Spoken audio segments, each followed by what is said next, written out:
Hi everyone, welcome back to the YouTube channel. Today myself and Ahrie are going to run you through a couple different ways to improve your squat depth, and if you want really greasy and nice hips, to get really deep in the squat.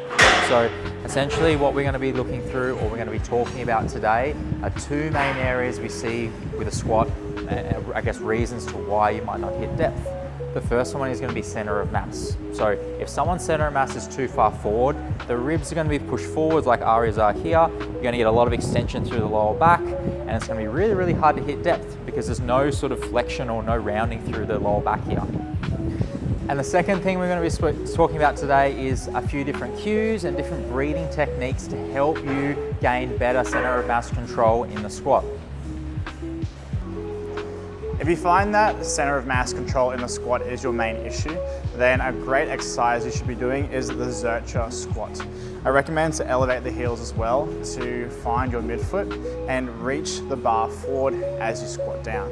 This constraint will allow you to understand and learn the squat pattern more effectively and will prevent you extending too much and being too far forward. Josh here is trying to reach, push his ribs back, and he's trying to stay over his midfoot. The heels allow him to kind of get more depth in the bottom position. The second thing you can try for your squats is learning how to exhale and breathe properly to find a stacked position. The best way to find this position is to lie on your back in a 90-90 position. So Josh has got his feet on the wall, 90 degrees of knee flexion and 90 degrees of hip flexion. Now, in this position, we're going to get Josh to reach first. So he's going to have his arms out in front of him. This is going to help him feel what it's like to push his ribs back into the floor. If Josh is extending or arching, I'll be able to fit my hand under his back. So his ribs are too far up here. What we want is more ribs down, and I shouldn't be able to put my hand between Josh's back and the floor. Once he's felt that reach, he should also feel some slight tension in the hamstrings. You want to imagine that you're slightly pulling the feet down without letting them move. This will turn the hamstrings on.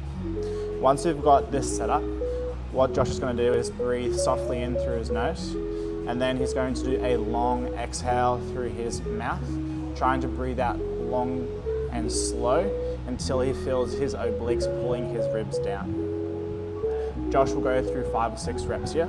It's really important to learn and understand this position so that when we get underneath a barbell, we can pull the ribs down into a slightly more flexed position and you can stay stacked more easily. With squatting, if you are too extended, it's going to be hard to hit depth. So Josh's lower back here is very arched. Once you've done the 90-90 position on the floor and learn how to push your ribs back and exhale, we're then going to apply this to the squat. So Josh is going to think about bringing the ribs down towards the pelvis and exhaling. So we're going to have more of a flatter lower back or slightly flexed position. This should help him kind of find his midfoot and push the center of mass slightly back.